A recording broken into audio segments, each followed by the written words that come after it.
இது நம்ம முருக பக்தர்களுக்கான ஒரு பதிவுங்க. நாம ஒரு ஆன்மீகம் எல்லாருமே போறோம். கடவுள தேடி போறோம். அதில நம்ம அறுபடை வீடு முருகன தேடி போறோம். ஸோ மருதமலை முருகன் போறோம், சென்னிமலை முருகன் போறோம், காங்கேயம் சிவன் மலை போறோம். அறுபடை வீட்ல திருப்பரங்குன்றத்துலேருந்து திருச்செந்தூர் வரைக்கும் போறோம். ஸோ முருகன் கிட்ட நம்மளோட பிரார்த்தனைகள் பல விஷயங்கள் நம்ம வைக்கிறோம். அப்போது எப்படி அந்த முருகனை தரிசனம் பண்ணி நமக்கு எந்த கோவிலில் அது நமக்கு வரம் கிடைக்கும் அப்படிங்கிறது தான்.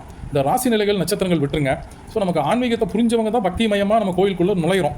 ஸோ அப்போது அந்த முருகனை எடுத்துக்கிறப்போ ஒரு கல்விக்கு, செல்வத்துக்கு, குழந்தைக்கு, நம்மளோட பல பிரச்சனைகளுக்கு தீர்வு கொடுக்குறாரு. அப்போது அந்த வேண்டுதல் பிரார்த்தனை பலிக்குதா அப்படிங்கிறது எப்படி, எந்த கோயிலுக்கு நான் போகணும், எப்படி எடுத்துக்கணும் அந்த முருகனை அப்படிங்கிறது அது விஷயம்.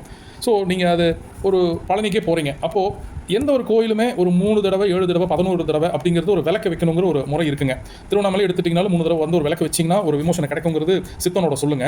ஸோ அந்த மாதிரி எந்த முருகன் கோயிலுக்கு நீங்கள் திரும்ப திரும்ப போகிறங்கிறது 3 தடவை போய் ஒரு விளக்கு வைக்கிறீங்க, அப்போ ஒரு விஷயம் நடக்குது. அது என்ன வேணாலும் இருக்கலாம், நீங்கள் உங்களோட மனசுக்குள்ளே வச்சுக்கோங்க. அப்போ அதுதான் உங்களுக்கு உண்டான ஜெயம் கொடுக்கக்கூடிய முருகன் கோவில்.